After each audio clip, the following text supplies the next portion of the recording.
আমি কখনোই বলবো না শুধু মানুষের জন্য আমরা পুজো করি, পুরস্কারের জন্য পুজো করি, নাহলে কলকাতা শহরে এই পুজোর পাগলামি হতো না। এবং সেটা একটি বিশেষ পুরস্কার এশিয়ান পেইন্ট শারদ সম্মান। আমরা ডেড শিওর ছিলাম আমরা এশিয়ান পেইন্ট শারদ সম্মান পাবো। কেন? প্রথমত সুশান্ত শিবানী পালকে দিয়ে কাজ করাচ্ছি। দ্বিতীয়ত তার যে কাজটা যেটা হয়েছে, কাজ করাচ্ছি বলে সে পাবো এটা না।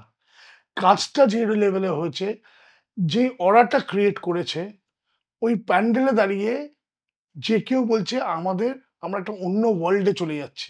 যে আপলিফমেন্ট, মেন্টাল আপলিফমেন্ট, ওরা তো আমার মধ্যে একটা পজিটিভ এনার্জি ক্রিয়েট করে, সেটা করতে পেরেছেন উনি। আমাদের এই ঠাকুরের জায়গাটা, আমাদের ঠাকুর মোস্ট ভাইরাল ঠাকুর রয়েছে, ঠিক আছে?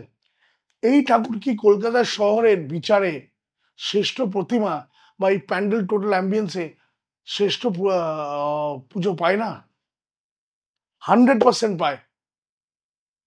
আমরা সেরা 12-তে উঠলাম, কিন্তু চারদিক দিয়ে প্রেশার ক্রিয়েট তৈরি হয়ে গেল যে সুশান্ত শিবানী পাল আর ভারত চক্রকে প্রাইজ দেওয়া যাবে না। কেন? তার উত্তর তোমাদের কাছে জানা আছে। কলকাতার পুজো সবার, সবার। কলকাতা পুজো কারোর একার না, ঠিক ঠিক। এটা মাথায় রাখতে হবে। পুজোর ওপরে কেউ না, আমরা সবাই পুজোর নিচে। তো আধিপত্য এই জিনিসটা একটা টাইম পর্যন্ত চলবে।